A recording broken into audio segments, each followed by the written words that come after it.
Okay, we are live. Hi, everyone. This is Christine, the host, producer, creator of Flourish in the Foreign, the weekly personal narrative podcast that elevates and affirms the voices and stories of Black women living and thriving abroad. And this is the IG Live. Yes, it is here. This is me. I'm here doing this IG Live for you. This IG Live is actually something that a lot of you have asked for and have asked me questions. So I launched this podcast in May, and the most asked question has been, but how do you get a job abroad? Like, how do you get a job? How does that work? How did you get a job, Christine? And I always ask each of my guests, how they get their jobs, what do they do, things like that. A lot of my guests are entrepreneurs, sometimes not exclusively, but they are. And some are working locally in their new country's economy. And so that's why I actually put together the episode, How to Get a Job Abroad, last Monday, which is a big kind of mashup of the sections of not every guest, but a lot of the guests, about 8 of our guests, about how they got their job and how they went about it. So if you haven't heard that episode, definitely listen to it, because the women all have different types of jobs and different types of industries that are around the world, and they've approached it differently too, right? I think the biggest thing, maybe the most common denominator, is that they went for it. Like, you have to assert yourself. You have to go after it. So that's what this IG Live is about. I'm going to talk about how to get a job abroad. I'm also going to talk about how to take your career online so that you can go abroad, which is what I did. I worked abroad. I've been offered a job abroad. I've worked remotely for a U.S. company abroad. And now I work for myself again. And I converted my talents, my expertise into an online business.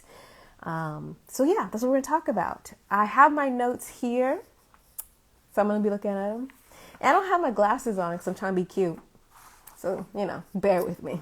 I'm going to let you guys file in. But the first thing I want to do, actually, since I see some of y'all here, give me waves. Hey, Star. Oh, yeah, we got Star from Black Girl in Budapest. We recorded, months ago. But Star, your episode is going to be coming out soon-ish, probably early to 2021. But hey, Star. I would love for you guys to drop in the comment section, where are you viewing from? Are you viewing from North America? Are you viewing from Europe? What city are you viewing from? And maybe if you know, what country are you trying to go to? So let me know.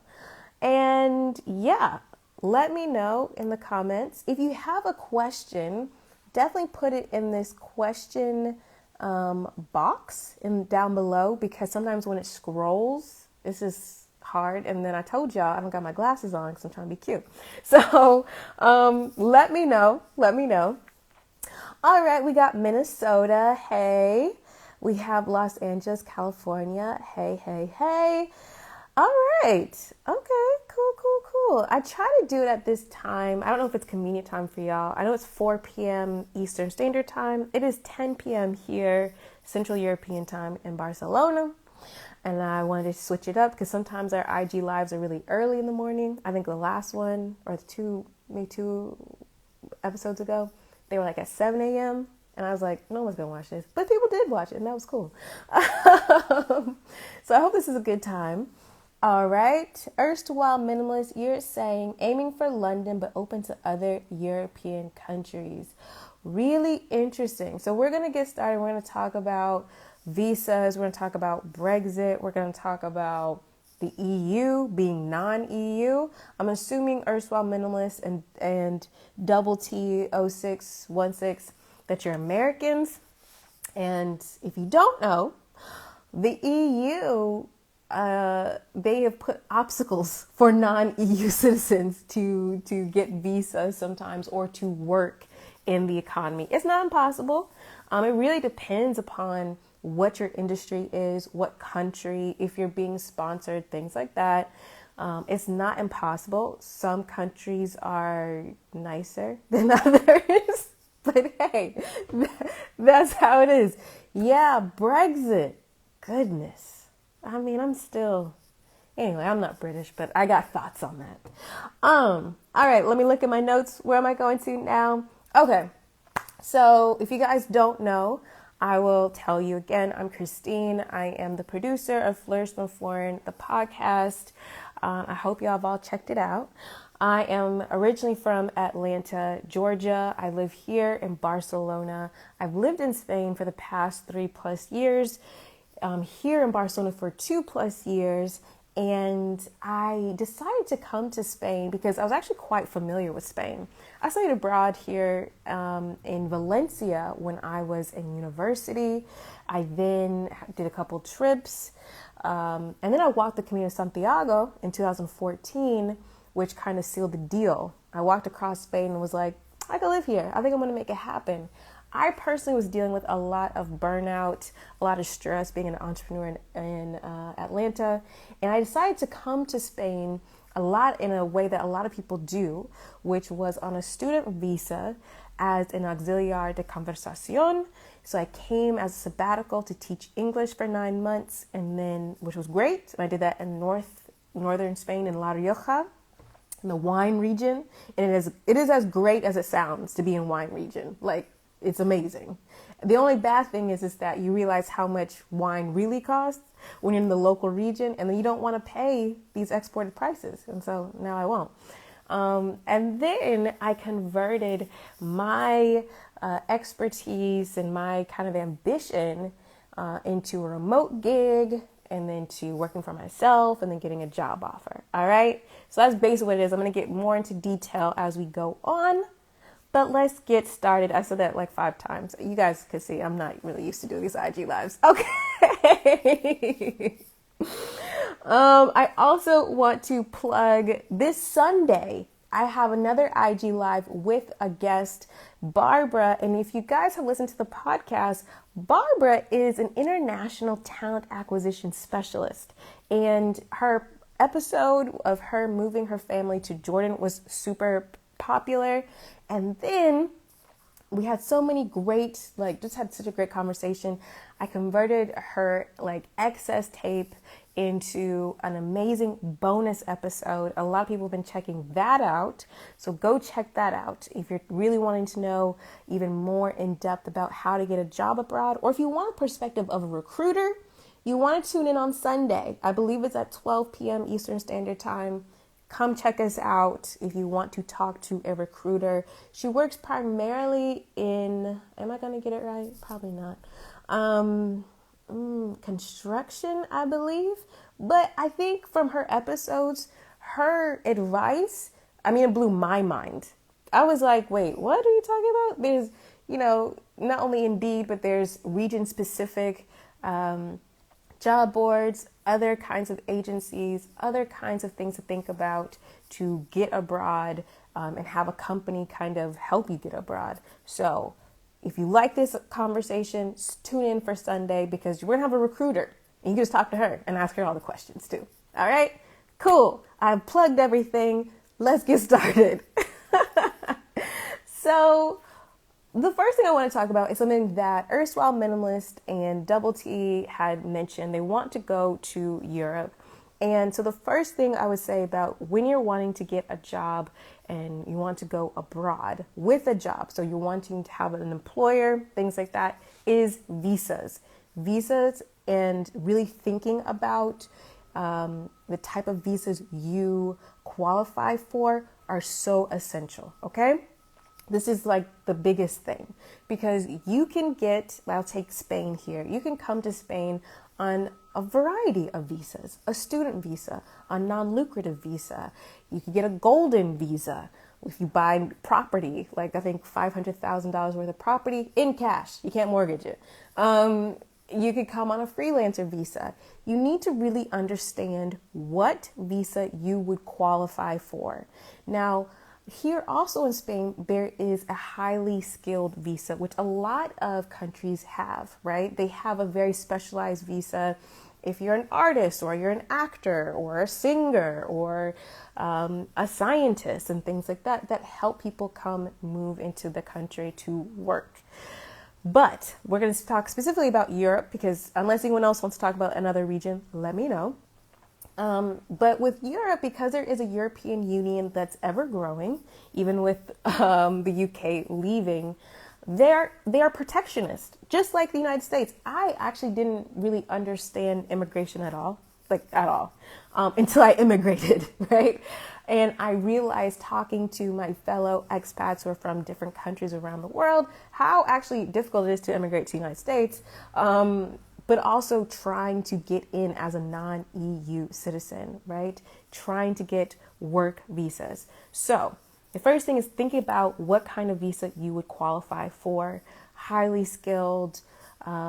Here in Spain, there's a non-lucrative. A lot of people used to actually come in and be digital nomads on the non-lucrative visa. They cut that out. They're like, no, you have to use the freelancer visa. And now the rumor is on all the forums is that the freelancer visa, not only do you have to obviously show a certain amount of money coming in monthly, but also depending on which embassy, which consulate you apply for your visa, which I think is a very Southern European thing, Portugal, Spain, Italy, where the rules change depending on where you apply. You also have to employ someone or rent office space, because think about it, you are coming into the country and they want you to pay for the privilege. All right, I'm back. I'm sorry. But that's something for you to think about, right? Think about what type of visa you would even consider applying for. I do know, actually, I just recently interviewed, but the episode probably won't go live until well within 2021. I interviewed a young woman who actually went to university in London, and then she applied for their entrepreneurship visa. She talked briefly about it, and I don't know all the things about it, but that is how she is staying in London to promote and to launch her business that she is doing. So that's something to think about. Another thing to think about with visas, I'll take the highly skilled visa. So funnily enough, I decided to come to Spain with the student visa because it was really easy. Yes, Paige. Yes, that's exactly who I actually interviewed. She is amazing. And maybe she talked about it on her YouTube channel. Sorry, for everyone else. Paige is a YouTuber. I'm blanking on what her YouTube name is. So, erstwhile, if you could drop that in there, that'd be great. And also, she's on IG and stuff like that. So, if she's talked about it on her YouTube channel, maybe check out her YouTube channel. But she talks about it on the episode that'll go live later on in 2021. So check it out. And I forgot what I was talking about. But I was talking about something. Okay. Yes, Paige Mariah. It's live. Here we go. So funnily enough, when I decided to come to Spain and I decided, one, I knew I wanted to live abroad for a long, long time. I was trying to figure out, I'd always been an entrepreneur basically since I graduated from law school, and I was trying to get sponsored. I was trying to do all these things, and this wasn't working out for me. I actually considered moving to the Netherlands with the DAFT visa, which is the Dutch American Friendship Treaty visa, which is kind of like an entrepreneurship visa. I forget what the requirements are. I think at the time it was $1,000 in a Dutch bank, maybe a business plan, and you pay for the fees and stuff like that. Something like that. But, Spain makes it really easy to go abroad as an auxiliary. They give you health insurance, they give you a stipend, and it's not really that hard to fill out the paperwork and do it. So I decided to do that. But I always had like my game plan. Like I was trying out Spain, but I knew I wanted to live abroad. And I knew that I wasn't going to be teaching abroad for a long time because I was just like, that's not what I want to do. So I was always networking. I was always networking on Facebook. I made friends while I was there in Atlanta. I was Skyping with people, stuff like that. And I made actually so many great friends that I had friends when I first moved to Spain, friends I hadn't met in real life. And actually, when I moved to Spain in August 2017, I had one of these like friends, acquaintances from these Facebook groups hit me up and was like, "Hey, Christine, are you in Spain? Because I actually have like a friend of mine who's looking for someone with your profile. They work at an IP firm in Madrid." Now, I went to law school. I studied IP. I actually hadn't worked in IP. I was always in startups and stuff like that. But by networking, I was about to maybe hook myself into a highly skilled visa to come and work in Madrid, right? Now, if you guys listen to the episode, I talked with them. We were, chatting, stuff like that. It didn't really align, so that kind of ended there. But I always bring that up to people because a lot of people who want to go abroad don't even get that far because, IP is intellectual property. I'm sorry, intellectual property law. A lot of people don't even get that far to a phone interview with real people. And as I think a lot of people know, a lot of jobs are just not posted on the internet. Like if it's posted on the internet, it's usually by obligation. I got this job, like I got this heads up via WhatsApp. And then like through a friend and the friend of the friend contacted me and they're like, yeah, hit up this hiring person. That's how I got it. And I'm in Spain.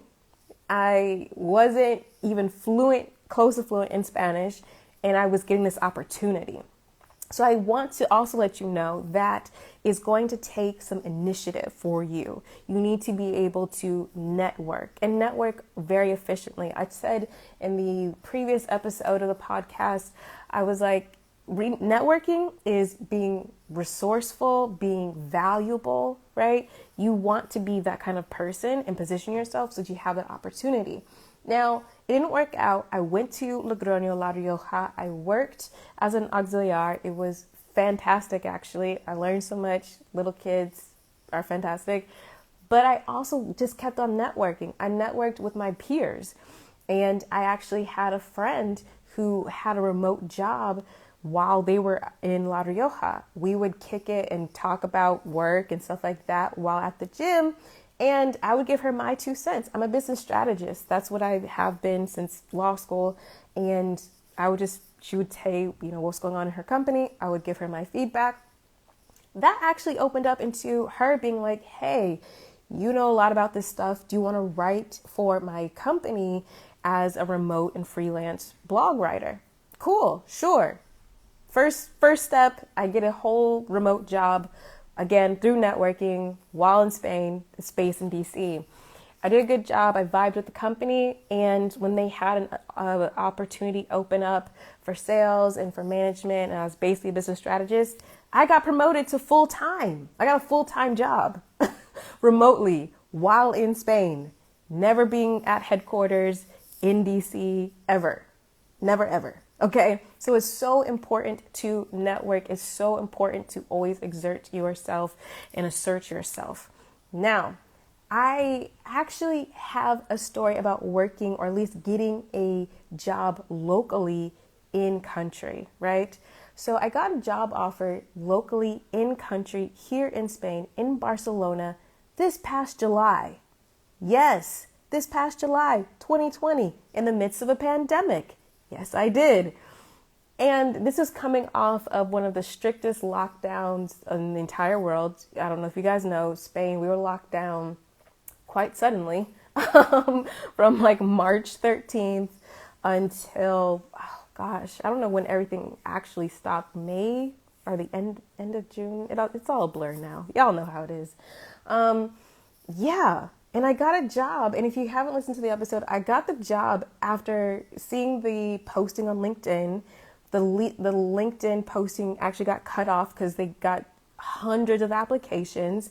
And I did what I do best, which is I find an email, I sent my resume anyway, and then I do what I do. I rolled up on them. Like, I'm here in Barcelona. I went to their office in the next neighborhood. I'm Southern. I'm from Atlanta. I made a thank you card, which is what I do. And I buzzed them, and I could say either they don't let me in, either they'll let me in, or the secretary may be like, who are you, or what's going to happen. But they let me into the building, which was crazy. I was like, I don't know. So they let me into the building. They were like, who are you? And I was like, hi, I'm Christine. I applied for this job. And I just wanted to drop off this thank you card because I know you guys got a lot of responses, and I just wanted to drop it off. And they just did not know what they were like, what is this? Who are you? Like, this doesn't make any sense. Which immediately got me to actually sit down. They offered me water, sit down, and talk to one of the directors. And so on the spot, I had to pitch myself. They're like, culturally, I'm not sure, because actually it's a multinational kind of firm. There's a lot of different people there. But I'm sure there was no Americans there, and there were no Southerners there. So she was like, who are you? Oh, thank you. Thank you for the thank you card. So tell me, like, do you have your resume? Did you send it? I was like, I sent it to you. She's like, do you have a copy? Which that was my mistake. I didn't bring a copy. So obviously do better than me. But I was like, no, but let's talk about this position. And I'm sitting there, right? I'm sitting there talking to her for 30 minutes before anyone else who actually sent in their application on time. No one else. Me. Okay? So please take that. Yes, assertiveness. Right? If you listen to the episode, I have Nyana there, and Nyana, who had lived here in Spain, she's actually a dear friend of mine. Now she lives in the Netherlands, and she like dropped the game to you guys. She said when she moved to the Netherlands with her husband, she said, I was only there for a couple of months. She doesn't speak Dutch fluently. She called the HR people in Dutch and asked if they spoke English. Made up a question. They were just like, of course you speak English. And who are you? And she landed a job. Okay. So it's not impossible, right? It's actually better to be assertive. And I'll also tell you this, because this is something I really firmly believe about living abroad, period. If you decide to leave your home country and you're deciding to go somewhere else, I think it's so important for you to take this time to really vision what you want for your life and use this opportunity to cultivate the life that you want. It is so important. And that means about your profession as well. It's so important for you to be professionally fulfilled, financially abundant. There's no need for you to bring the same old energy or whatever energy from your home country to this new opportunity.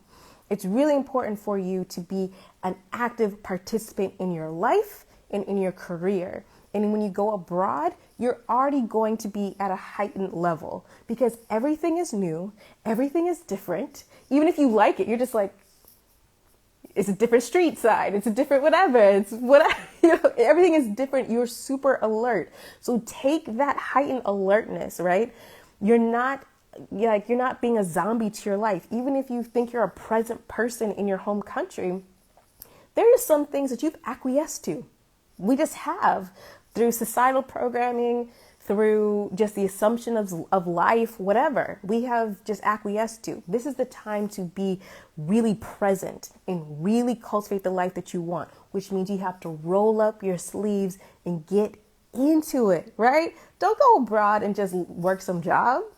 For what? You can stay home to do that. Like, go out there and work the job that you want to. Why not? Why not? You don't just want a job so you can stay in the country and like get by and struggle. Like, for what? Why would you do that? Right? So you got to go out there and get it. You got to go out there and get it. Another example from the episode, Valerie, she's incredible. Brown Bell Abroad, I believe. I should write this down, but I didn't. Brown Bell Abroad on YouTube, on IG, and she has so many interesting communities and her own hairline, entrepreneur. Okay. She left her corporate financial job in California, moved to Australia to be a professional basketball player, right? Professional basketball, if you haven't heard her episode, check it out. It is crazy and amazing. She was first like in a minor league, and then she was so good she got into like the major women's league of professional basketball in Australia. Then she won a championship. Then she became like the MVP. Okay, so she was first working corporate finance, and then she had this whole other life. Okay, that's cool. But then she had a career-ending injury. Some other stuff happened, and she had to pivot, and she had to decide what she want to do. And she decided, you know what? She knew that she betted on herself. That's the thing. She really bet on herself. She was like, I know I have the work ethic. I know that I can make something out of nothing, and let's rock. And she went to this organization. She got an internship. She didn't want to get paid. And I was like, girl, what? You don't want to get paid? I would have asked for something. But she was like, no, you don't want to pay me. And I'm going to just learn from you. She outworked everyone else. Nobody else liked it, so all the employees left, which gave her more hours and made a full-time position for herself. And then, I'm not sure if it was this organization or another organization she went to, she found an amazing CEO, a woman CEO from South Africa, to mentor her and asked her for more work, and asked her because she said, I want to be a boss. I want to be someone like you. And through that relationship and through that hard work, she ended up getting sponsored through that organization for her residency in Australia. Like, you know what I'm saying? It's possible. It is totally, totally possible. But I firmly believe, like, you got to go out there and get it. Now, there are other ways to do it. I think I saw Annabelle on here. Hey, Annabelle. I don't know what time is it in Japan, if you're still here. Annabelle is a guest of mine. Her episode went live last month, and then I featured her in this How to Get a Job Abroad episode. And she went abroad to get her master's, right? First, she went abroad to save up for her master's, and she decided to get her master's in Japan. And this has been such an interesting experience. One, the master's in architectural design sounds intense as hell. And I was like, I went to law school. So I was like, law school's tough. No, her program sounded crazy. I was like, oh, I would have tapped out. But then she is now employed in Japan, I think near Tokyo, as an architectural designer. The working language of her firm is Japanese, obviously. And she wasn't fluent in Japanese when she came, right? She's from Jamaica. She moved to Japan to do the JET program to save up money so she could go to master's program. She saved up for 2 years, and then she decided to go and get her master's. And like, she made it happen. Now, something for you to think about, though, if you decide to go get your degree abroad to enter into the job market, which I think is super smart, actually, because you start the networking process, not just only with your peers, but with the teachers. You really get to understand what the job market's looking like in that country, and you're not coming out kind of cold. So I think it's really important. But what Annabelle didn't realize until it was maybe too late, and what was surprising to me, is that in Japan, if you're trying to get a job after your master's, you don't get it after your master's. You actually start applying like in the middle of your first year. I think her program was 2 years. So you start applying the first year. It's a whole lengthy process of webinars or workshops and meetings and talks and profiles to build. It is intense. But because Annabelle did not know, for a year after she graduated from her master's, she went back to teaching English, and she was working for one of her teachers to get, that experience. And the teacher eventually helped to guide her through the process of how to get the job. But that's not even it, right? She figured out, okay, this is what I need to do to get work here in Japan, to get into a firm. But, the architectural firm was old school. They wanted her resume in kanji, handwritten, because they believe that they can tell a lot about you through a handwritten resume, right? Yes, Intense. That's what I'm talking about. Intense. Things that you don't necessarily think about. Cultural differences about your resume. This is also something that Deanna, from my second episode, when her and her family moved to Hong Kong, she didn't realize that she is this fantastic graphic designer. She worked with an amazing major kids brand in Atlanta before she moved to Hong Kong. And she wasn't getting any bites because her resume did not speak to the market. It might be formatting, it may be what you're stressing, what that industry is particularly needing, trends within the industry. You have to format it. And I think that is something that a lot of people don't necessarily think about as well. What are you saying? Oh, hey! Hey, Las Morenas en España. I will save this live. I think I know how to save it. Who knows? I will save it. And if you guys don't know, Las Morenas en España, an amazing tribe collective blog. I think probably one of the first blogs to really blog about Black women going abroad, like just talking about it. Check them out for sure. And Adelia from Picky Girls Travels. Yes, hit up Adelia too. Adelia was a guest on my podcast, and she was talking about country shopping, how to select a country by going and trying them out. I think it's super important. I think a lot of times people want to make that leap, and they just want to make it once and just be like hunkered down. And sometimes it don't work like that. Sometimes you move someplace and you're like, this ain't it. Doesn't mean you need to go home. It just means you need to assess and figure that out, right? Also, a huge advocate of FU money, which you need, and that's why you need to get a good job abroad, okay? So check her out. She actually has a podcast as well. Check her out. Follow her. And let us continue. I don't know what I was saying. Good thing I wrote some notes. Okay. Another thing for you to consider is, do your skills line up with the need in the industry and in the job market you are going to? So, for example, if you're an engineer, does your speciality in engineering line up with what is needed currently in London or in the UK?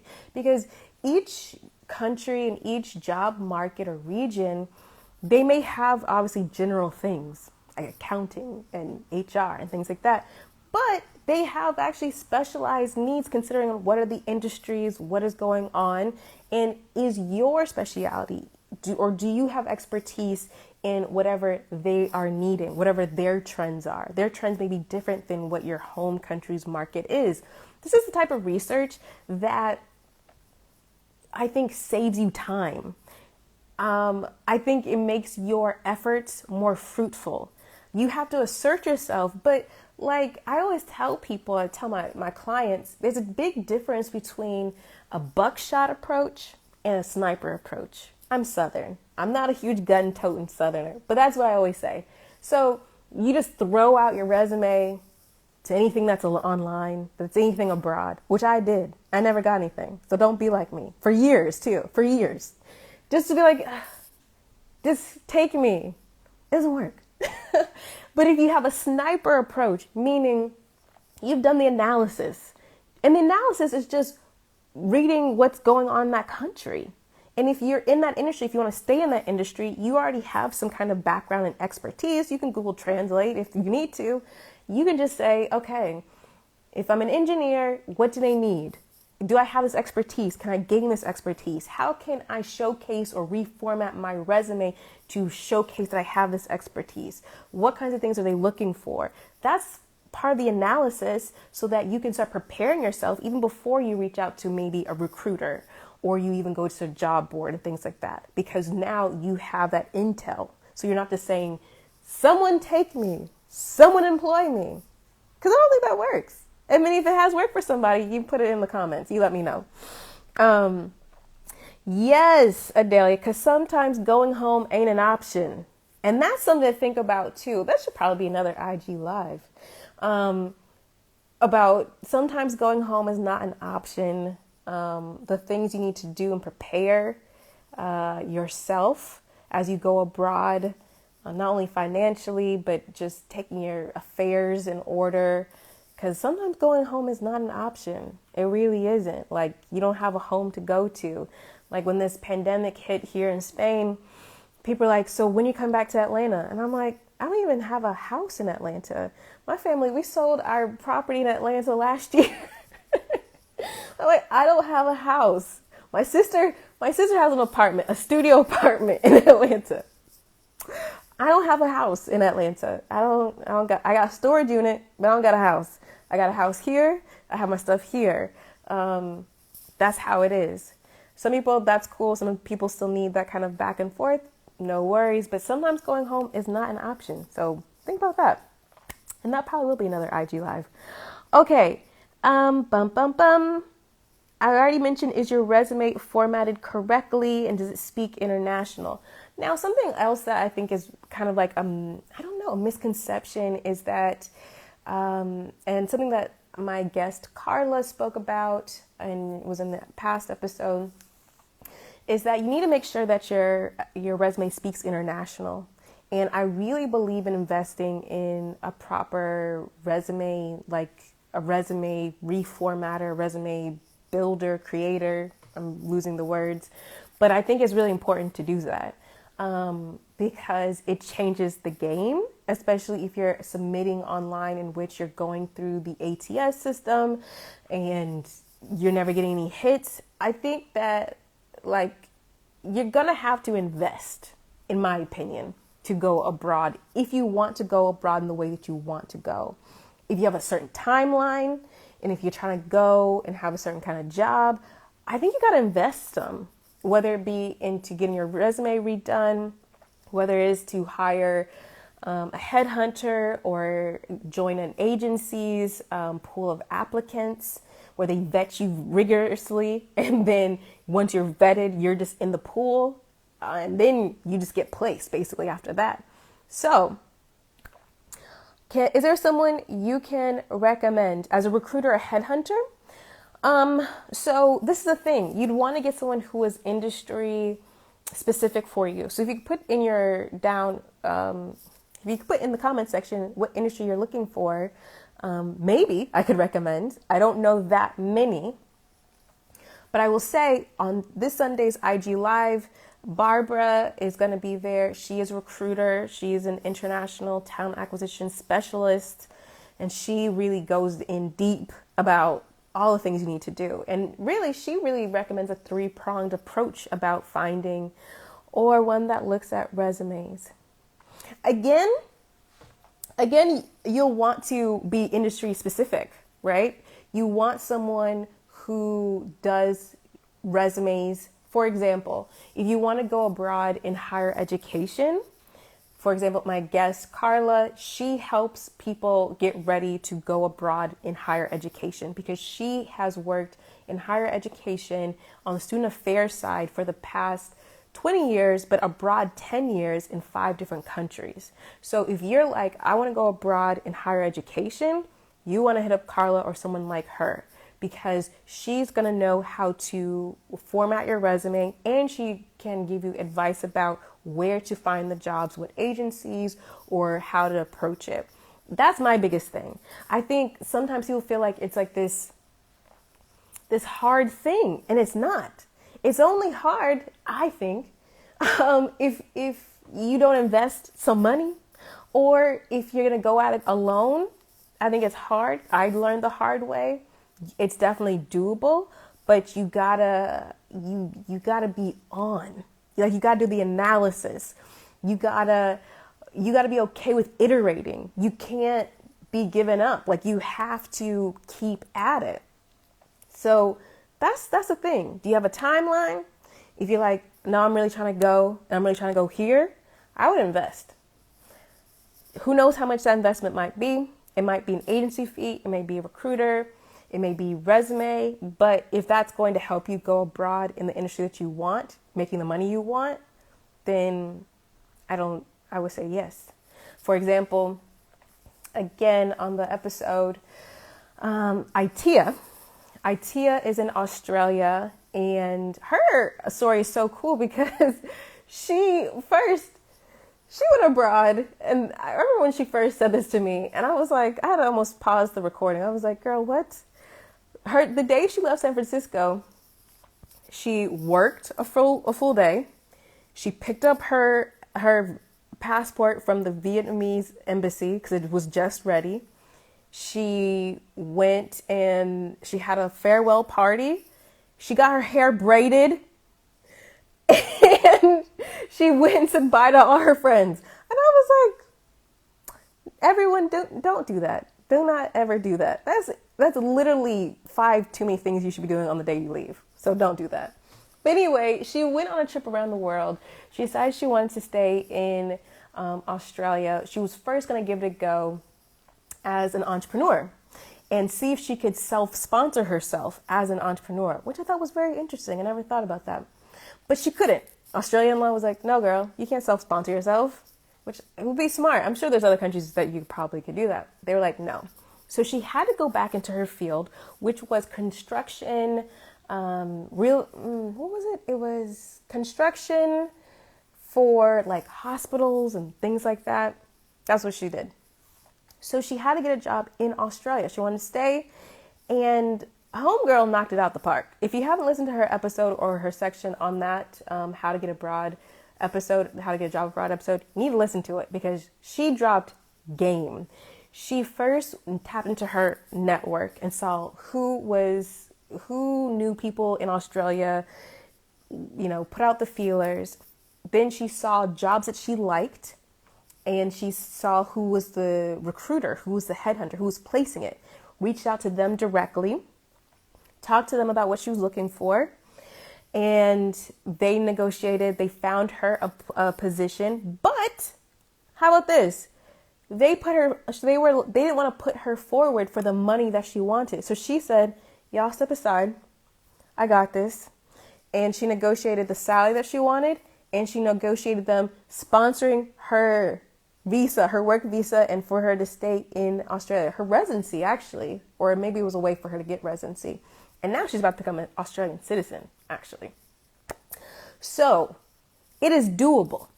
It is completely doable. But again, she did the analysis. She was in construction. They're constructing everywhere, so that's good. She reached out to her network. She saw who knew who, what was going on here in Australia. She was on the ground, which I think was helpful too. She found a recruiter, reverse engineering. What jobs do I like? Who's placing the things I think are interesting or, whatever. Reaching out to the recruiters that way, getting on their, file and their groups and whatever. And then being able to say, look, I need to make this money. I need them to sponsor me. And when you're not willing to put me up, step aside. And she locked it down. She made it happen. It's doable. It is doable. All right. Next thing I'm going to say is, are you utilizing the appropriate job boards? I'm not a huge fan of job boards. And I know it's crazy because I just told you guys a story about how I got a job offer. I cut the line across 200, 300 people, and I got the job offer this July. And I got it off of LinkedIn. But I'm not a fan of job boards because I like networking better. I think you get better jobs. I don't know. I think you get better jobs. You get like the real lay of the land. You actually get to know like what the culture is, the money, if you really want to deal with these people or not. Like I like talking to people, but I don't really like job boards. But that doesn't mean just because I don't like it, you don't have to not like it either.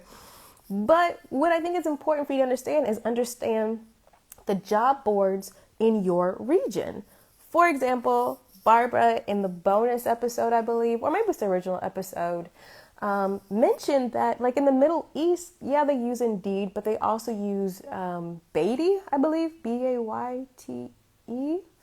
And that's what they use, right? If you don't know that though, you're not fully engaged in the process.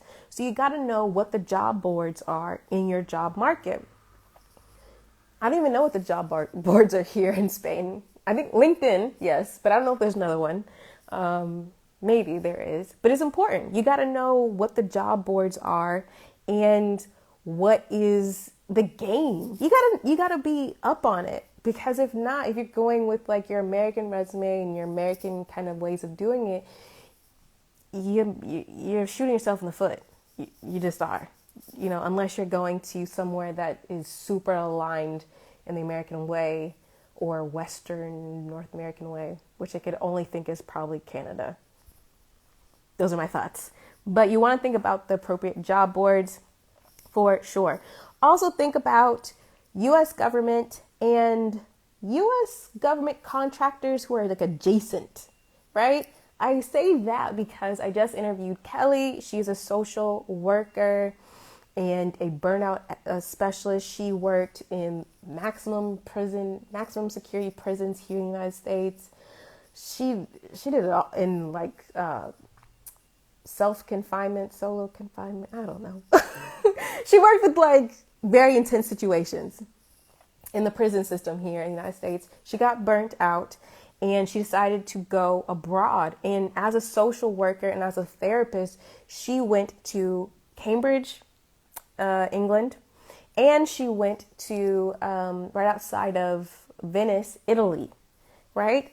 She didn't work for the government. She worked for a contractor of the government, of the U.S. government. And I think that's so important. And she said in her interview that sometimes going through the USA.gov website is harder than just going through a contractor. So someone who already won the bid from the United States government, just going through them is easier.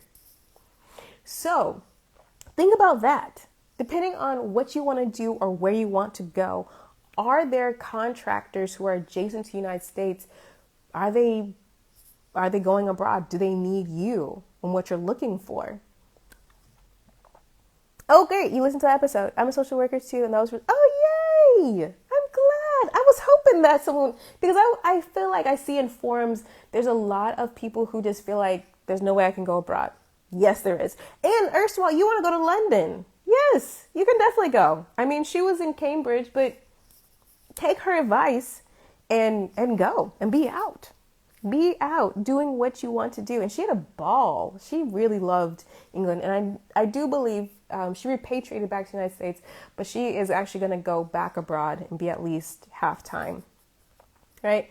If you have any questions, again, please drop them in the questions box or just in the comments. That's fine. I know, but it's hard. Oh, I know. I'm not going to say I'm not licensed like her, though. Okay.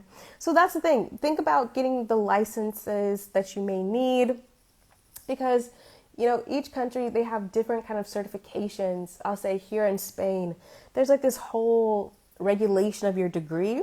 It's called, what's it called? Like homologación, something like that. Something that they have to like convert your degree. And as if you didn't go to school in Spain or maybe in the EU. So think about what kinds of like licenses or certifications that you need or you could get, especially if they're internationally recognized, that can maybe put you over the top, perhaps. Okay, you'll make it work. Who is oh, hey Quinn. Hi. That's my bestie from Atlanta. Are you thinking about going abroad? You should. It's registered in London. I opted that route too. What is registered in London? Your certificate, your license, or let me know. Let me know what you mean. Yes, got to get out of here. Girl, there are plenty. So actually, I'll take Quinn, for example. Quinn is a lawyer in Atlanta with two very, very adorable children. And a lot of people think, okay, if you're a lawyer, you obviously have to be licensed to a specific state and things like that. But guess what? You can still actually go abroad. You know why? Because of the internet. And, depending on what your specialty is, and maybe sometimes not even. So, obviously you can't go to court and stuff like that, but you can become a legal consultant. You can consult in whatever your specialty is for corporations and businesses that need your expertise. You can write policy for the companies. You can actually consult other expats. That's actually something I'm actually working on right now. I'm going to bring a lawyer on to either the podcast or here that's going to speak specifically to a couple things. Maybe it might be multiple lawyers. It's going to speak to like expat estates and getting your estate and all of your affairs in order, because that's really important to do. Also, if you have a business, making sure that you have your licensing, like where you registered. If you're American and you're registered in the United States, which country or which state you should be registered in that makes most sense for you as an expat. The reason why is tax liability. If you have a business and you're based in the United States, but you live abroad and you don't come back to the United States for more than 30 days, you still have tax liability and exposure. Another lawyer about, protecting your intellectual property and stuff like that. Just, there's so many and immigration, obviously, and family law, like all these things have an international component. And if you are American, it can be a little bit complicated. Taxes, there's so many things people need advisement about. So Quinn, you could take your job abroad. You can do it. And erstwhile said the degree to do social work. Okay, so it's registered in London and I opted that route. Okay, so the degree is so the issue isn't necessarily that it won't be recognized in London or in the UK because it's already from there. So I guess tell me, what is the issue? Like, what's been so hard for you? Is it the networking? Is it the opportunities? Is it you're applying and no one's responding back to you? Let me know. Let me know what has been a difficulty for you. Maybe we can figure it out. Or someone else can drop in and we can all brainstorm on it for sure. So go ahead and drop that in there. And I'm going to continue on. Another thing to think about is working for, a multinational, working locally, some things to think about. If you decide to work for a multinational abroad, it can be really great because they'll handle your everything. Sometimes they'll handle your visa and they'll, handle your moving expenses, and not just working for a multinational, even if you work as a foreign service officer and stuff like that. It's great. But I think it's really interesting because, you usually have a package, a compensation package that's commensurate with an expat, what you think of as expat lifestyle. Now, if you decide to work in the local economy, you have to consider what the local economy is looking like. For example, here in Spain, the average salary is 900 euros a month. That's not gonna work. Okay? It's not gonna work. So when I told you guys I got offered a job in July, it was with it's a boutique but multinational kind of fancy advertising firm that was in music placement. In a lifetime before all of this, I actually dabbled in the music industry. So it was a really cool opportunity. We vibed. It was cool. I was excited to maybe go back into that. But when we came to compensation, they're talking crazy. For me. Okay. I'm 33 years old and I'm over the stage in my life where I'm going to, I don't know, you're trying to get a foot in the door. I'm not in that stage in my life. I'm just not. So for me, I was like, no, the compensation didn't make sense. It wasn't worth my while. It just wasn't. So that's something that I think you have to think about, right? I've also had someone write into me saying, hey, Christine, I'm going to go abroad. I'm going to go abroad to a cheap country on my savings, but then I'm going to find a job in the local economy. Now, there's so many questions here, right? What is a cheap country? Spain could be a cheap country to you, or Thailand could be a cheap country to you. Vastly different, right? Vastly different. And also, if it's a cheap country, I can't imagine that the salary is going to be that great. So depending on what you do. And also you have to think about currency exchange. You don't necessarily want to get paid in, Indonesian rupee or Thai baht if you have USD bills, is what I'm saying. Unless they're really, really paying you what you're worth, you know. But again, you have to consider those things. I do, at least. So think about it. Think about it. Let me go back to some of these questions. Oh yeah, y'all talking. Yeah. What are you saying? Quinn says, Eric, the kids, and I are ready to move in with Auntie. You're crazy. Auntie Christine is not ready for the whole gang yet. Maybe just, a summer. We'll see. Urswell says, I have 18 plus years and I'm not licensed. They have you registered to do social work in London and they look at your degree, transcripts, etc. and work history to say yay or nay to being registered in the UK. Okay, but you're registered. So you have the years, but you're not licensed. I would say, what would it take for you to be licensed? Is there a huge barrier to be licensed, or you just don't want to be? Because if you don't want to be, I would also think about this, because I actually have interviewed a couple of licensed therapists. One, Jamila in Buenos Aires. Shoot, that was a very popular episode, and one that actually hasn't gone live yet. And a workaround to being a licensed therapist, and we need American therapists. Okay, expats need American therapists because we need people to understand what our issues are. But a workaround, if you don't want to get licensed in the country, where your client is, because I think that is the thing. If your client is here in Spain, you need to get special permissions from the Spanish board or something like that, or you can have an international designation. I don't know. But a workaround that a lot of people have done, I don't think Jamila has done it, but some other people have done it, are becoming life coaches.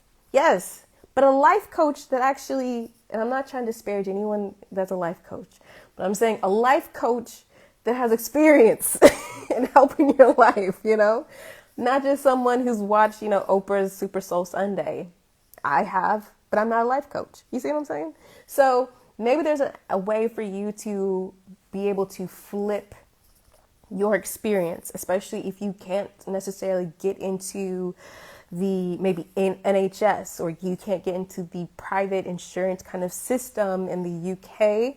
Maybe there's a way for you to still go there and be able to do what you need to do in a different kind of way. I don't know. Ursula, let me know if that even sounds like something you want to do, or if it makes sense, because maybe I'm not understanding what you're saying. Adelia says cheap countries have low wages. Yeah, that's the thing. That's the thing, because when she sent me that email, bless her, because I think it's something that, when you're first starting off, everything is very abstract, right? Cheap is just less than what you're paying. And also I find that a lot of people have a lot of misconceptions on what is cheap. Basically, everybody thinks everything outside the United States is cheap, and that's not true at all. Or they think Africa is cheap, and that's not true at all. Actually, this upcoming episode this Monday is going to be talking about, she's lived in Guinea and in Uganda as a foreign service officer. And she actually recounts a story about someone who goes to Ghana, and they're like, I'm going to move to Ghana. It's going to be so cheap. And I think maybe it's a house hunters in Ghana or something like that. I don't know. And the houses are $4,000. 4,000 US dollars.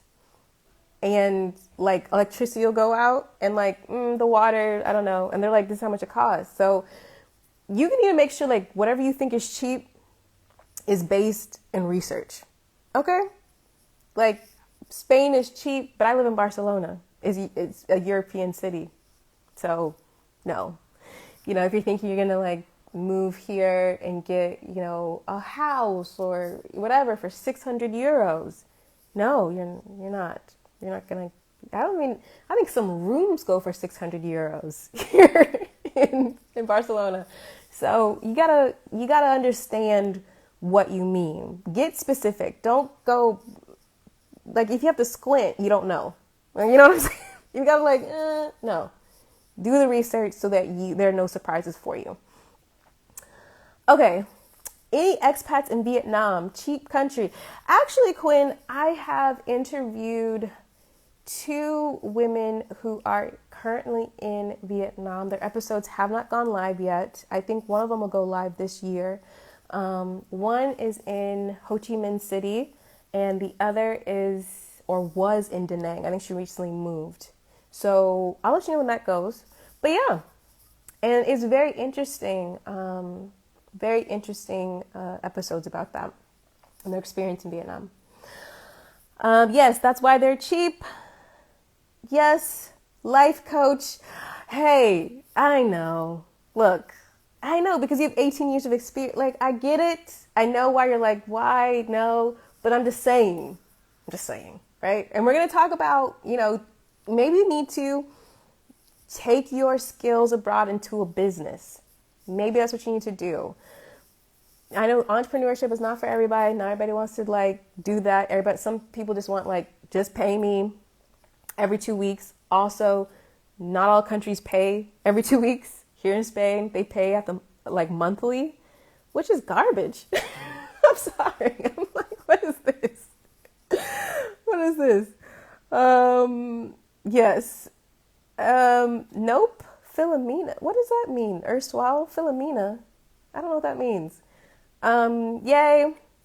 No, I'm saying yes to life coach. Okay. It's Saigon, girl. I'm sorry.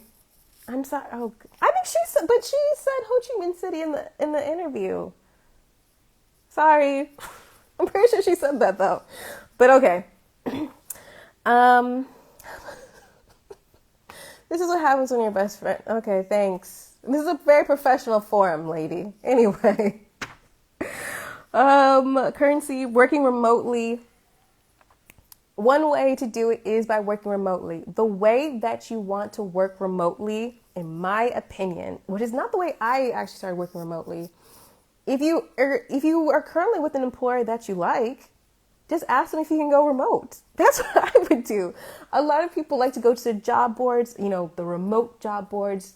Every so often, these huge Google Excel sheets, Google Sheets go viral. And they're like, these are all the remote positions. And I'm like, literally 5 million people are looking at the same thing.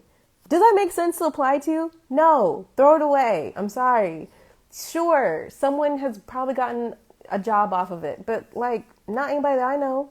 So, someone just ask. That's what I would do. I would ask and I would pitch myself why I should live abroad. That's what I would do. I would say, hey, employer, I'm bringing such great value to this job, and I want to live abroad. And I can live abroad and I can still give you the exact same amount of quality work.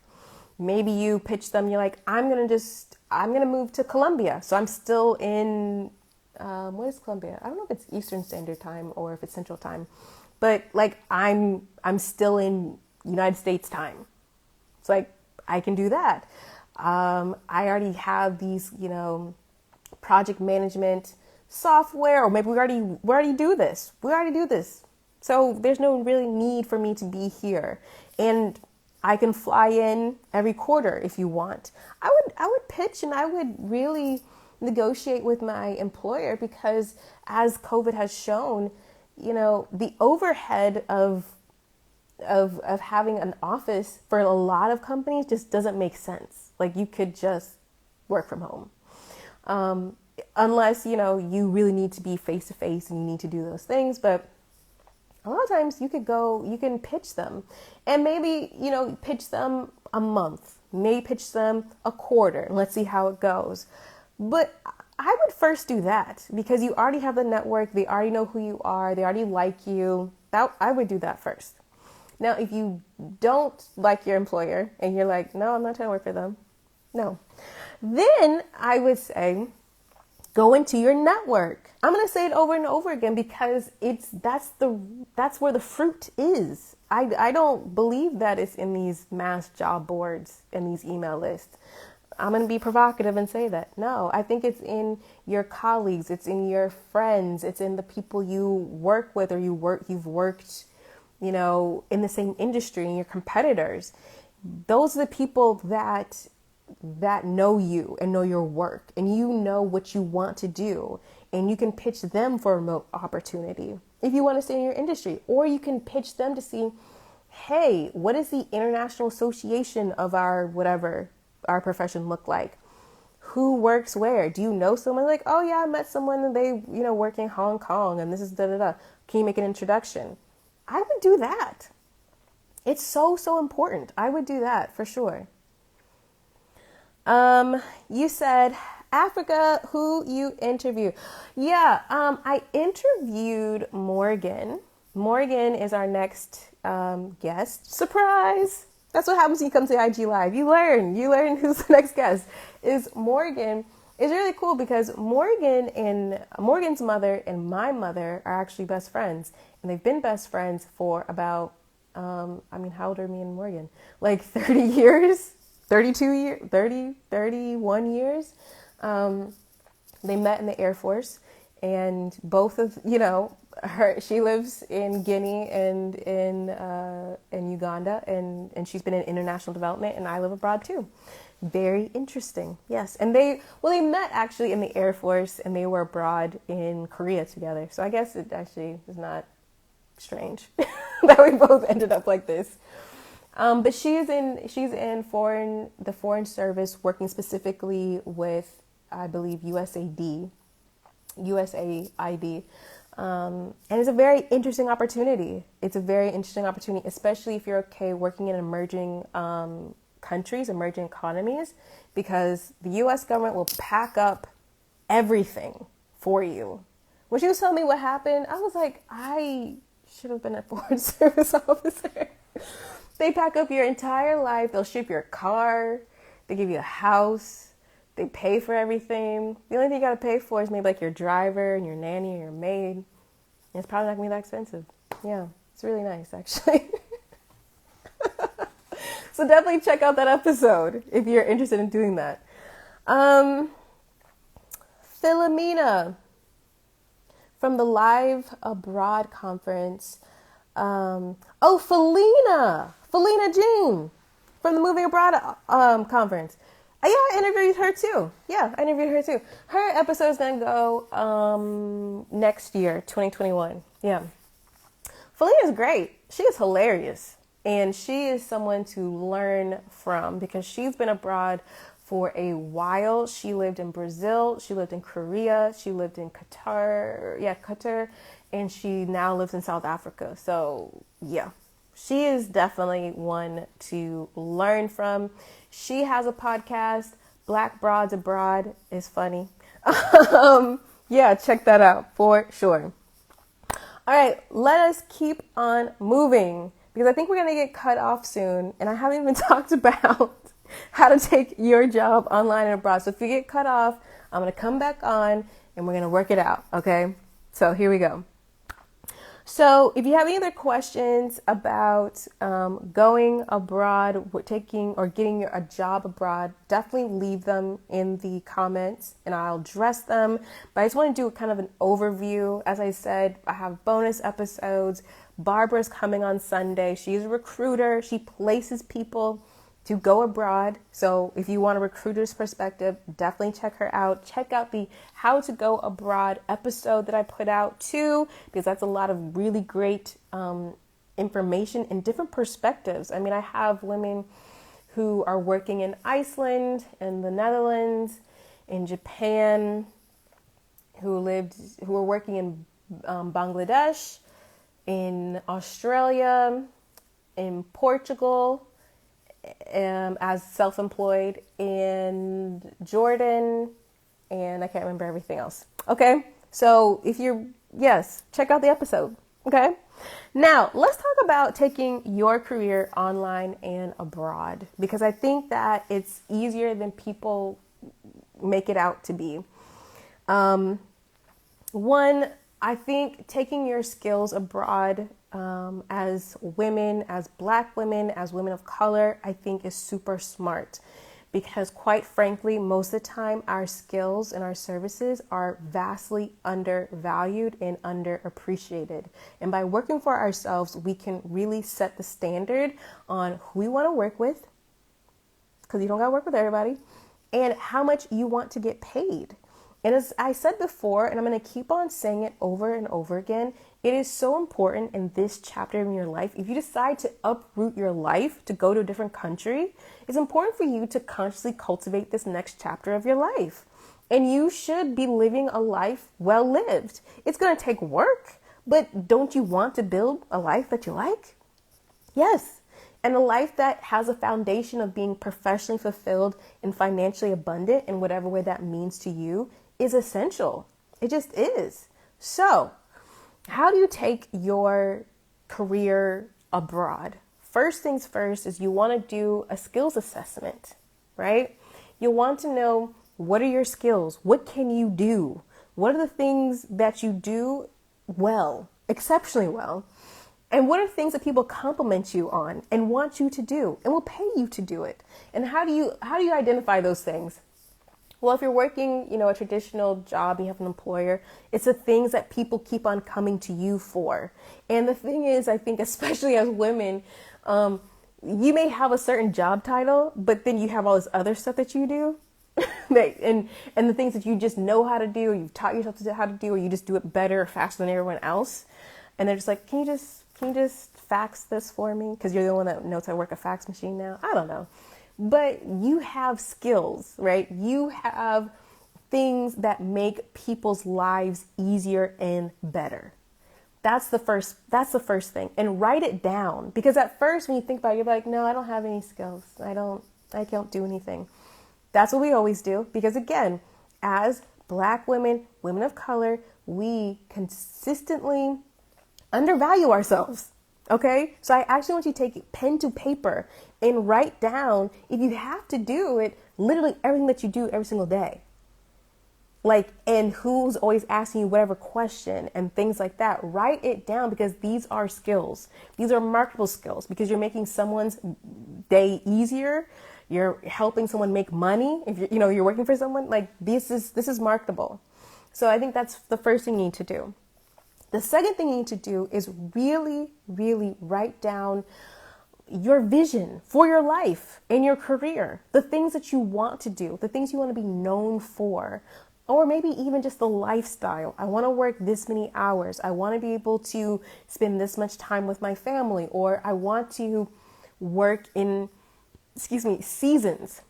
I actually had a guest who works seasonally, there's a whole 6 or 8 months that she doesn't actively work and then she's on, right? So you gotta decide, what do you want to do in that kind of capacity too, because those two things, the skills, the things that people will pay you for, and that vision of your life, that starts to create the foundation of your business. Now, something that also women don't like to talk about is the number. You need to know, what is your financial number? What does financial abundance look like for you? It's not always like a 6-figure job. Maybe it is, maybe it's not. But how you come together with that number is by assessing what financial obligations will you still have in your home country when you go abroad. That's number one, right? That's also why I say, working in a local economy, like in Spain for 900 euros, that doesn't make any sense if you got, student loans in the United States. For me, at least, I'll speak to my student loans. It doesn't make any sense. It doesn't make sense for me, right? So that's important. That's important for you to understand. What is your financial number? What is the number that makes your life go? While also doing the analysis of how much it costs to work in your region, like London. London's an expensive town. It is an expensive town. And you need to know, how do you want to live your life in London? What does that lifestyle look like? I don't want you to undervalue yourself. I don't want you to, this is the time to really be clear and go for it, right? I don't say this because you need to don't pick London, go to Bristol, or no. If you want to live in London, live in London. But know how much it costs for you to live your best life in London. And this is part of you building a business. Because if you got to live your best life, and this is the number, and this is what your skills are, and this is the lifestyle, we got to make it all work. We got to make it all work. It means different types of businesses, different types of income streams. Yes? Yes. Okay. So that's what I always tell people to start off with. It's really, really important. It's really important for me that Black women, women of color go abroad and stay abroad if they want to. It's important that you sustain yourself. It's important that you not only sustain yourself, but that you thrive in whatever way that means. But that means you have to be super intentional at the very beginning and throughout. Don't just be flinging yourself and going abroad. I mean, everyone has a story that I just went abroad and it worked out. And my brother's cousin, he went abroad and he found a job and he's a CEO of blah. Like, okay, who do you know? Because I don't know anyone who just flung themselves and they worked it out. I'll speak especially here to Spain. A lot of people come here on this auxiliary visa, the student visa, and they just never know how to flip it. They don't know how to flip it into their career. They kind of just stall out. And I'm saying to you, if you are not intentional with every step that you make, you're going to break your own heart. And I don't want you to do that. I want you to go abroad. I want you to stay abroad. I want you to thrive, period. But you need to know your number. Yes, number. I don't want you scraping by. And guess what? Foreign countries don't want you scraping by. They're not going to let you come into the country. I promise you. Most countries, their visa process requires you to show you have some kind of income, retirement, real estate. You're trying to work for them. You better have a highly skilled visa. You better have somebody sponsoring you. They're not trying to have you sponsor. They're not trying to have you scrape on by. They're trying to have you as the foreigner, the rich American. They're like, yes, you can come and you can vitalize this economy. They're not trying to have you come in and scrape by. Let's just be 100%. Okay. Which is fine because it's their country. Also, yes. Okay. So you got to know the number. You got to know it. Okay. Now, with these three things, you can start to create a business that works for you because there's 5 million ways to make money on the internet, right? We know this. Yes. You could be a freelancer, which is you do what you do now, but you're just a hired gun and you just do it remotely. You can be a consultant, which means you just tell people what to do. You're like, yes, I have done this for 18 years. Let me just tell you, you should do that. You should do that. If you want me to do it, that's an extra fee. Okay. If you want a deliverable, that's an extra fee. Okay. There's 5 million ways you can write guidebooks. You can have digital products. You can sell webinars. You can have affiliate income. There are so many ways to make money online. You can do it. And if you have a certain speciality, you have a specific niche, you can actually make a lot of money because you don't have to worry about trying to convince people because you have a very specific target market that you're speaking to and you're always speaking to them and they hear you and they believe you and they want to give you money. Okay? Yes. Thank you. Thank you, Double G. Quinn says, how is buying real estate abroad? Each country has its own laws. Yes, it does. Quinn, you should actually check out my episode with Lisa, managing your finances for a global lifestyle. She actually briefly talks about this, but what she says is really, really potent. You have to know the laws of different countries because some countries it's only a leasehold. Okay? Meaning, you'll purchase, some countries you don't even own the land. It's only temporary, there's no ownership. And in the United States, we purchase property because we're it's a good investment and we have, tax breaks. It's not the same in every country. No, ma'am. No. Sometimes you have to be a citizen to own property. And if you buy property, you have to live there. They're like, no, you got to live there. Not like you don't automatically can rent it out and stuff like that. Here in Barcelona, they stopped giving out tourist licenses. Thank goodness. But it's a glut here because there's so many people buying real estate for real estate investment, for Airbnbs and touristic apartments. They've driven so many people out of the rental market here.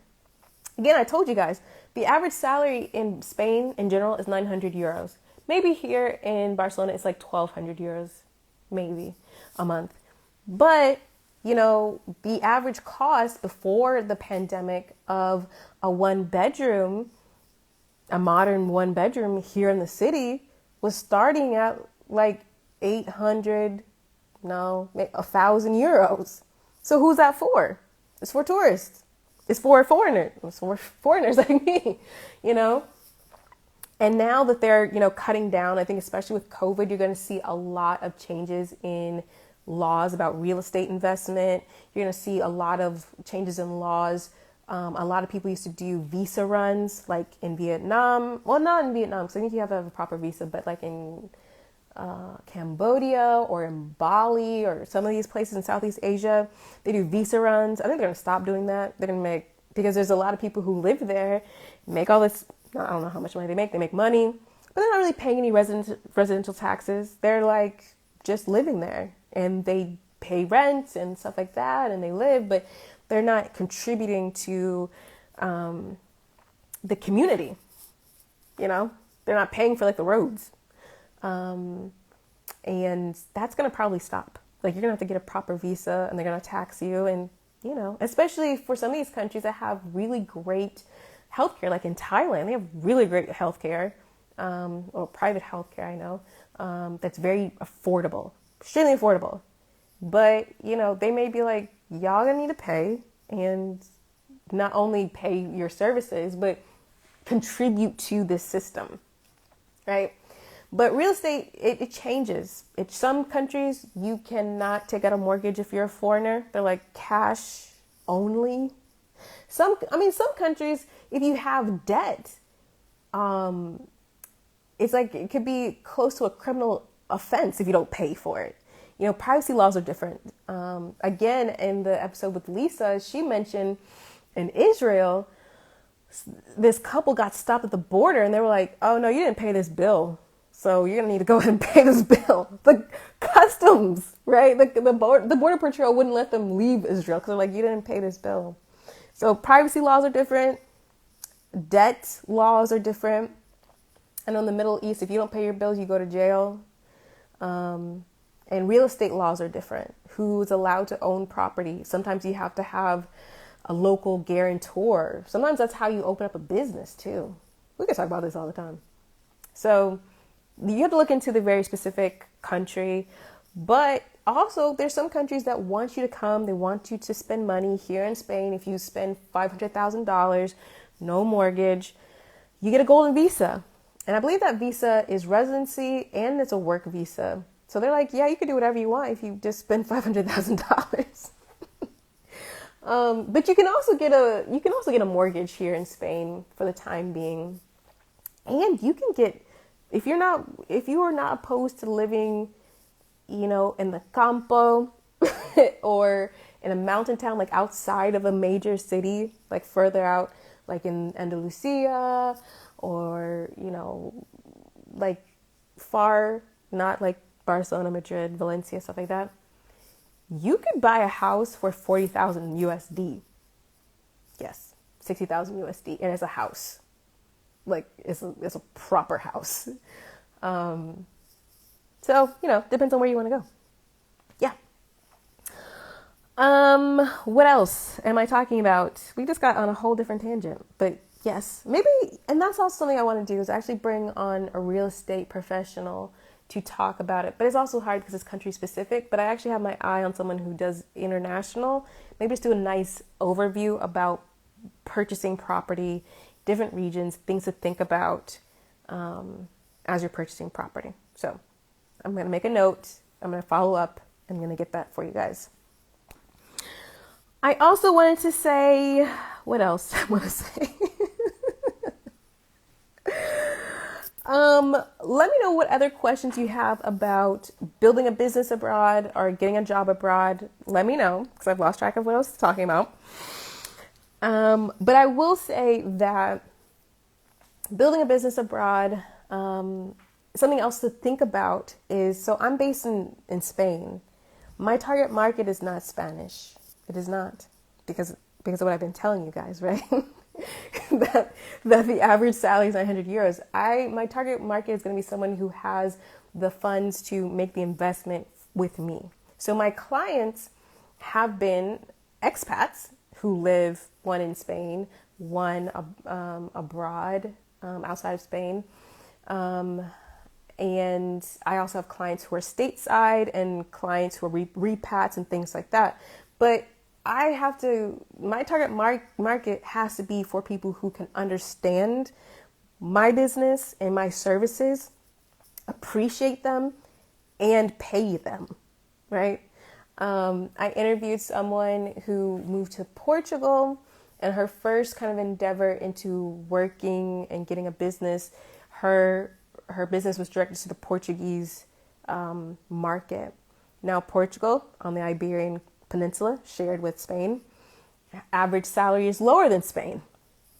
Also have the same kind of issue with Lisbon, where like the rents are astronomical. Like nobody with a local salary is living here, unless they inherited a property.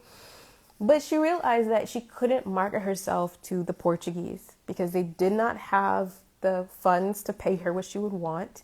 Or like some countries are just like, we don't need that. Whatever you're talking about, we don't need that. Okay? I don't know. They just may not need what you have or have an interest in.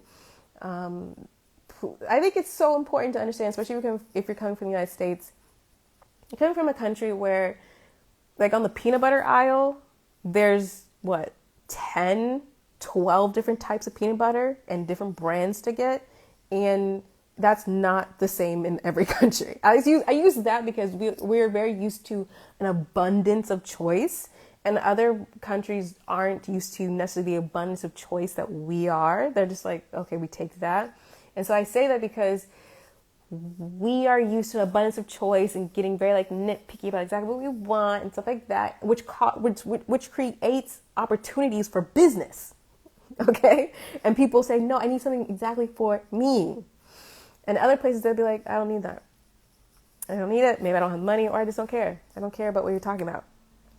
So I think it's really important to understand that who is your target market and be clear about who your target market is as well. Yes? I'm going to take a sip of my hibiscus tea. Okay. I've been talking nonstop. This is crazy. I also wanted to let you know, what else was I saying? I think it's important to not only understand who your target market is, but I think it's also important to understand what kind of effect you want to have and what kind of position you want to have. Again, as Black women, as women of color, we undervalue ourselves and sometimes we shrink ourselves. And you have to really step into your authority and your credibility. A lot of times people try to play you and you're like, I know more than you. What are you talking about? Like, hello, Brad? I know more than you. So I think having your own business helps you to step into your authority, helps you step into your credibility with yourself so that you can exert yourself, and also understand that people need the representation. They need to see you doing you. For example, like I'm here in Barcelona. I created this podcast in May. I didn't think anybody was going to listen to it except for Quinn. That's it. And she has to. But the thing is that it has resonated with so many people because there was a lack of representation for Black women who live abroad and thrive abroad. There's fantastic podcasts about Black women traveling and doing all these other things. And there's other kind of nuanced Black women, expats and things like that. But like one that was just focused on listening to the voice and story of Black women. And it resonated. And it's created amazing opportunities for me. The podcast has opened up opportunities for me to have exposure, visibility, make money, another stream of income. And that's also what I want to talk about. When you go abroad, regardless if you are working with an employer or for yourself, multiple streams of income. One, we should have this even before we go abroad. Okay? We should. I should have, but I didn't. But now I do. Okay? Multiple streams of income. As you can see, COVID can create so many crazy things. And I think it's just smart. There's like this old, I don't think it's an adage, it's like a saying. To create real wealth, you need to have at least 7 streams of income.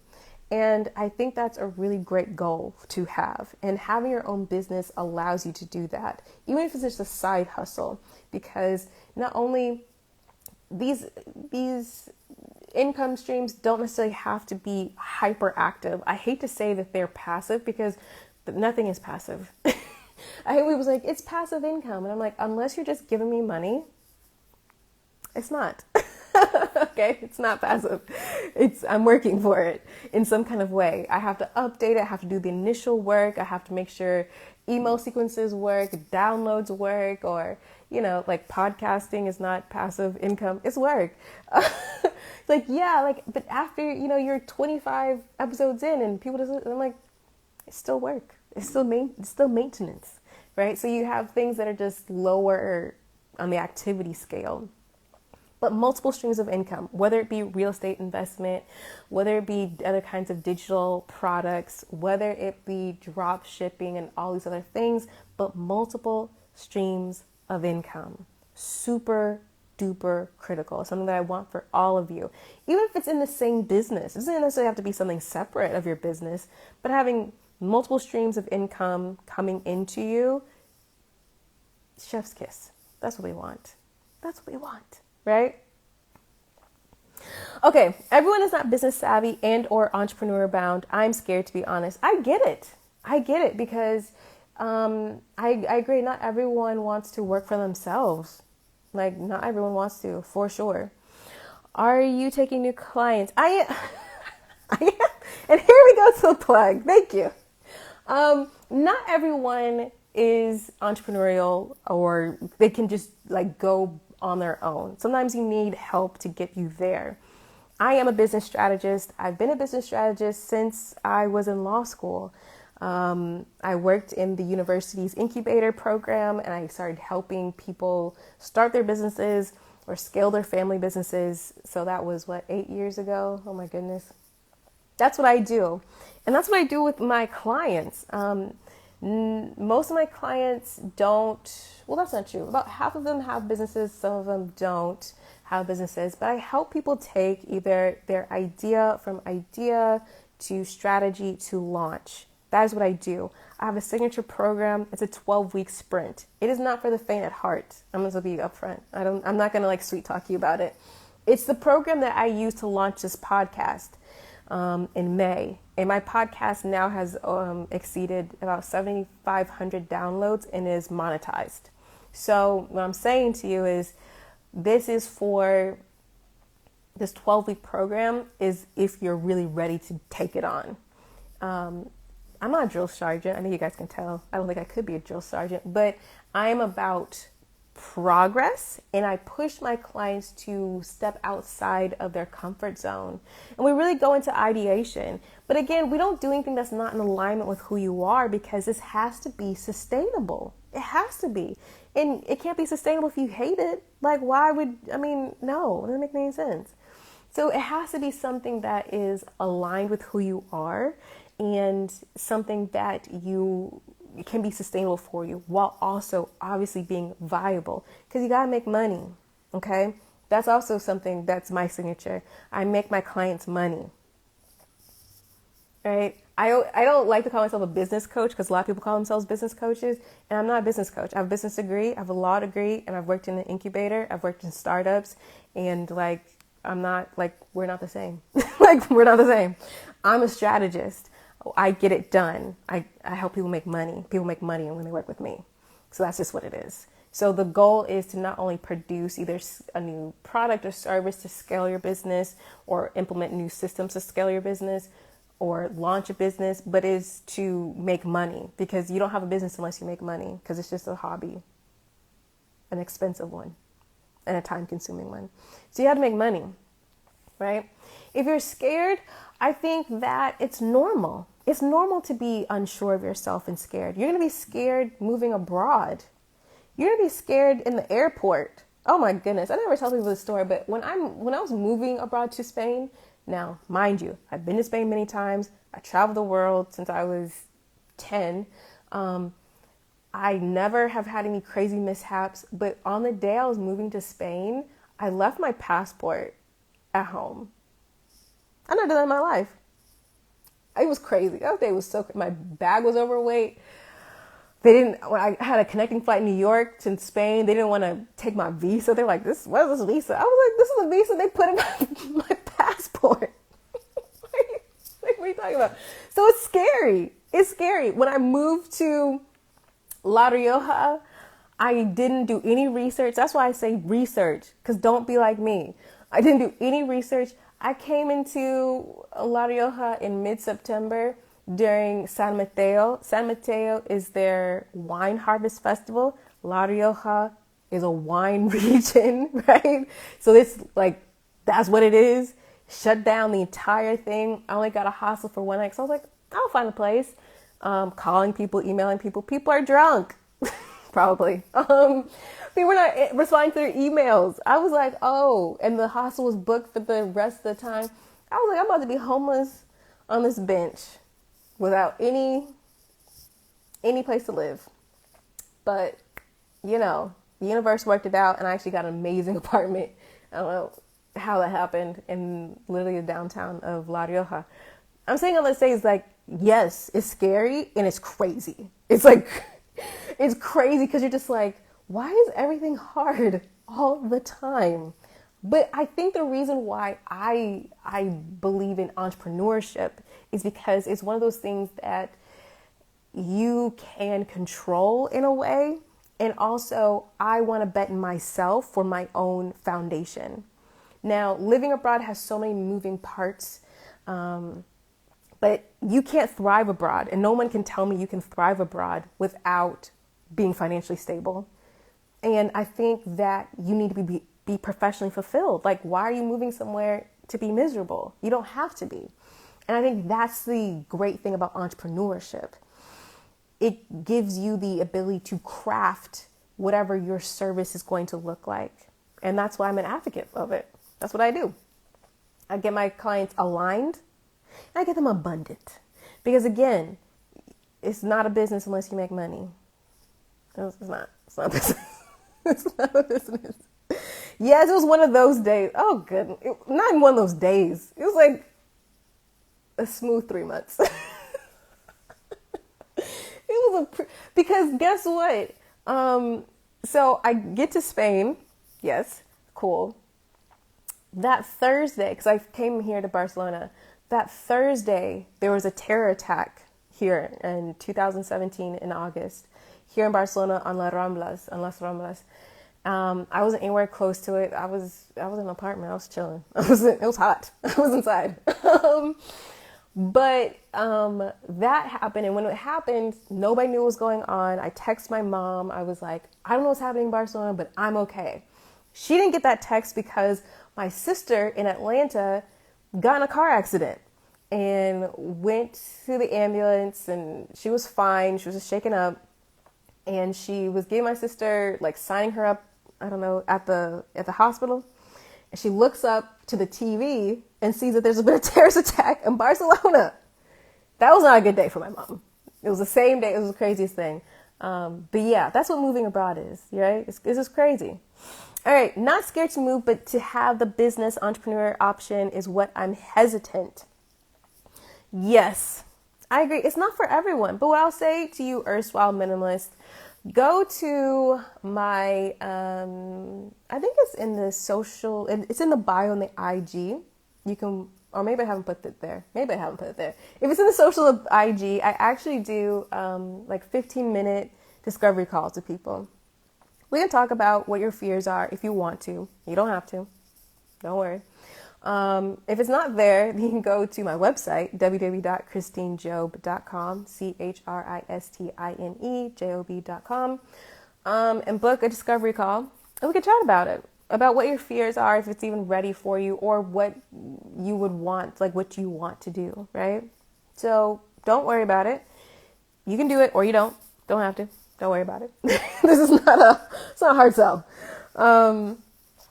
But I guess what a lot of fears about having your own business is like, it's overwhelming. There's moving parts. How do you get the clients? How do you make the money? How do you find the people, and how do you convince them to give you money? Those are valid questions, but I think they're also quite analogous to finding a job too. How do you convince someone to hire you? Right? How do you convince them that you're the one for them as opposed to any of the candidates? How do you decide what your rate is? How do you decide what your salary is? And I guess some of the systems, but they don't have to be super complicated at all. Like, they don't have to be super complicated. You need an accounting system. You need somewhere to take the money. So like a Stripe or a PayPal or Venmo or Zelle if you want. A website, you can get one through Squarespace. That's what I did because I was like, I don't know how to put this together. So, sometimes you just need someone to hold your hand to step you through it. But sometimes it's not for you. That's okay. The everyday catwalk. Already an entrepreneur, but my business will still be based in the U.S. Can you discuss navigating a business that operates in the U.S. while abroad? Sure. There's a lot of things to think about, right? So you have to think about your tax exposure and the things that you want to be exposed to. Some people don't want the tax exposure and the liability. What I mean by tax exposure is, so when you're abroad, you, as a U.S. citizen, you always have to file taxes, but you don't necessarily owe taxes, but you need to file. And some people don't do that. And the U.S. IRS is not the one to play with, in my opinion, but I don't know.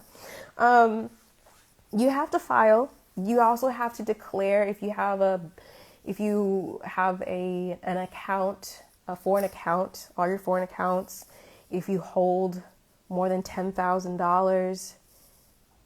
I don't know if it's at one time or collectively throughout the year. I'm not sure about that, right? So there's that. Also, you need to think about if you're giving up your residency or your place of residence, right? Where is your business going to have its address?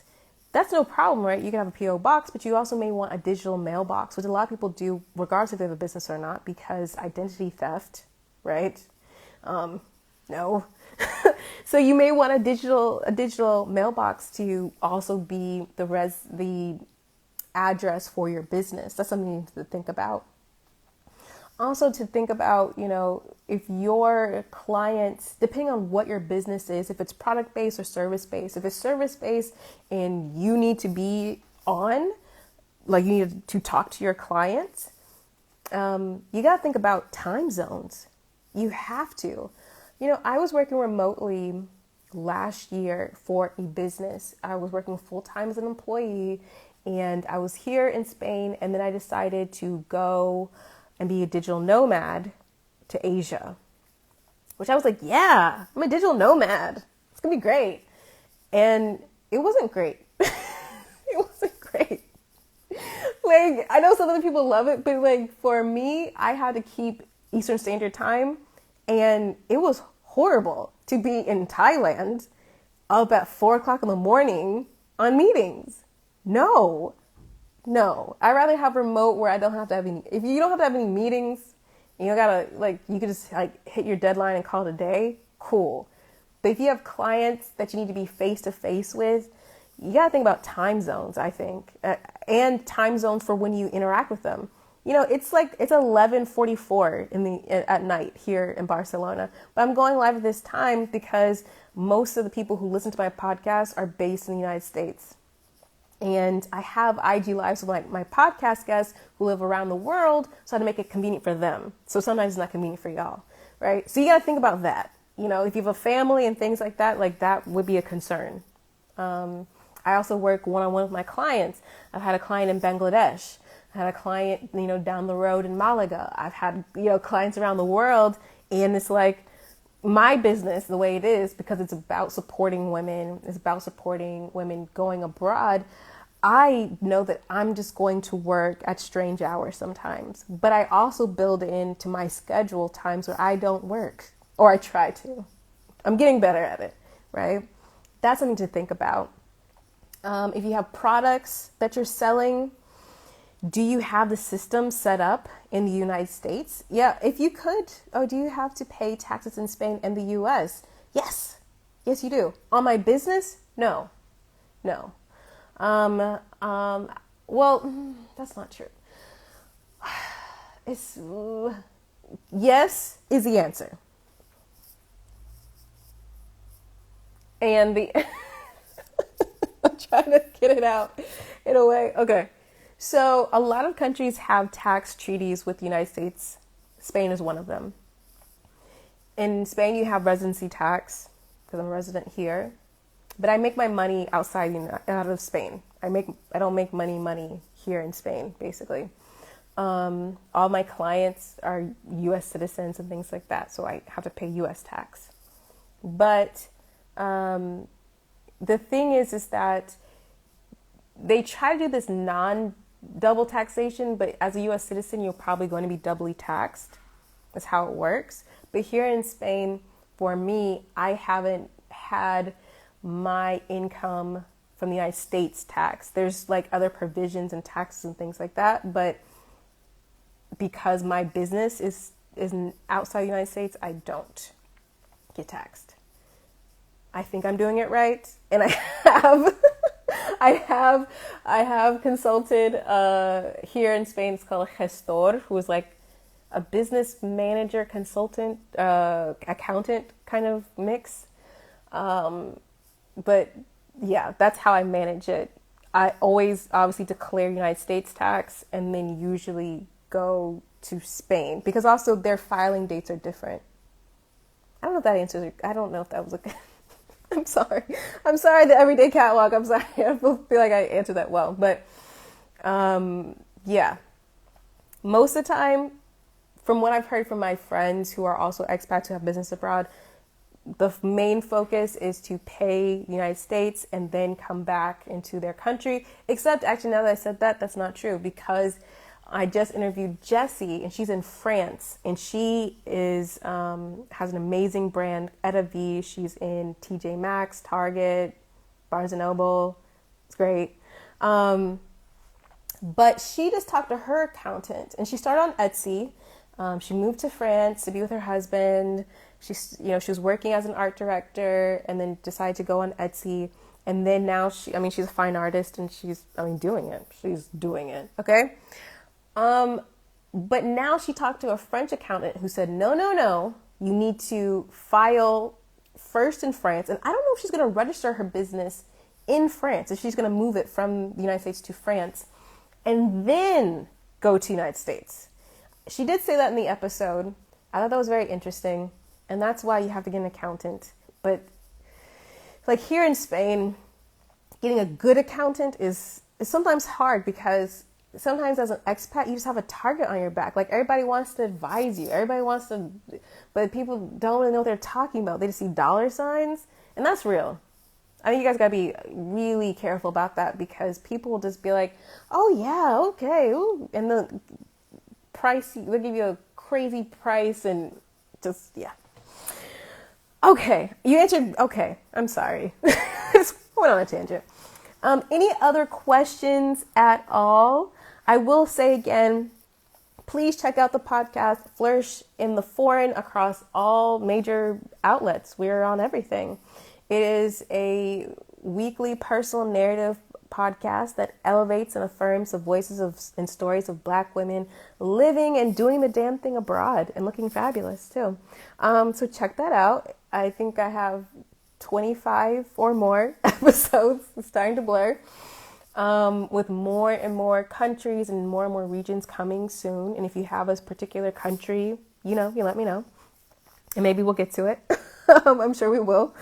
So check out the podcast. Also check out the bonus episode about how to get a job abroad. The link is in the bio of the IG. Check that out. And also check out Barbara's original episode because she drops amazing information about how to get a job abroad. And she's an entrepreneur abroad too. And she talks about how she does her business. I think she has two businesses. One that's based in Jordan and one that is in France or goes to France. So check that out. Also, come back. on Sunday at 12 p.m. Eastern Standard Time, I think. For Barbara is going to be here. She's a recruiter. She is going to talk about whatever you want to talk about, right? So she can talk about her recruiting experience. She could talk about her entrepreneurial experience. She could talk about taking, family abroad, because her sons, I think, were 12 and 8 or something when they went to Jordan. I might be getting that completely wrong. And how that has been, and living in the Middle East. Very interesting story. Come back this Sunday, IG Live. We're going to chat about that. And if you do want help, if you're interested in taking your career abroad, if you're interested in, leveraging your expertise, your talents into a viable and sustainable business abroad, or so that you can pursue a thriving life abroad, one in which you're professionally fulfilled, financially abundant, get at me. I am a business strategist. That is what I do. Check out my website, www.christinejob.com. That's CHRISTINEJOB.com. And let's chat. I do free discovery calls, but I'm really gonna close. I'm gonna close my calendar soon for working with new clients, because I do my signature program, which is 12 weeks. It's really intense. I'm closing more clients, which is fantastic for me. But I also produce a podcast, as you guys know, and I have a lot of other projects happening that I hope they're going to be just really helpful for you all. So I gotta have some boundaries. I gotta show some self-restraint. But if you are interested, especially if you're thinking about, 2021 is going to be your year, new year, new me, get serious and get some structure. That's all I'm saying. Whether it be with me as a business strategist or getting a recruiter and investing in your career, be serious. Okay? I'm just going to be real. Be serious about it. You have to invest. I'm sorry, you just have to. You're going to have to invest in time or money, effort. You're going to have to, for you to really go where you want to go and do what you want to do. And I don't want you to go into 2021 and be like, new year, new me, and just like vague nebulousness. No, I want you to have a game plan, because the game plan will get executed and then you will progress, right? So I want you to do that. Please, please. Because I want you to go abroad, and I want you to go abroad the way you want to. Yes? I want you to do what you want to do. Okay? If there's no more questions, and I don't think there are, thank you so much for stopping by. If you like this IG, please let me know. If you want me to talk about something else, let me know too. If you want me to bring on, a certain kind of expert or something, or maybe you're like, I really want to talk to someone who lives in Uganda, I can do that. This podcast has opened up a lot of doors. I know a lot of people now. Not to let you guys, I know a lot of people around the world. So if you're wanting to talk to someone, or if you want to hear someone, let me know so I can help you out. Okay? All right. Thank you guys so much for stopping by. Thank you for, listening to me babble, because, I'm not a professional with this at all. And I hope you enjoyed, and I will talk to you soon.